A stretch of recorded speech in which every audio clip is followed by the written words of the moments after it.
আজকে এই বৃষ্টির দুপুরে দেখি তো মা কি কি রান্না করেছো।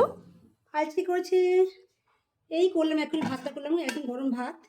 বাহ, একদম গরম গরম ধোয়া ওঠা ভাত। আর তোর প্রিয় কলমি শাক, ঠিক আছে? এটা আমাদের ছাদের কলমি শাক তো। ছাদের কলমি শাক, হ্যাঁ, আমাদের exactly। ছাদের পিওর একদম কলমি আর শাক। তোর তো প্রিয় খুব এটা। হ্যাঁ, এটা আমার খুব প্রিয় আর কলমি এখানে শাক। করেছি চাটনি।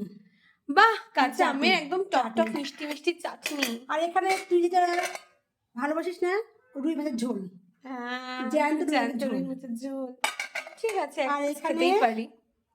গাটি কচু চিংড়ি মাছ দিয়ে একটা তরকারি, ঠিক আছে? বাহ, চিংড়ি মাছ আমার প্রিয়। নাই। আর এটা তোর স্পেশাল চিকেন কষা, একদম গরম গরম। ওয়াও, চিকেন দেখ কষা কেমন, দেখ তো, ঠিক আছে তো? গরম গরম লেগ পিস দিয়ে দুপুরের একদম। খাওয়াটা আজকে একদম জমে যাচ্ছে। আচ্ছা, তোর প্রিয় তোমরাও একদম। জানিও বন্ধুরা আজকে দুপুরে তোমাদের বাড়ির কি কি মেনু।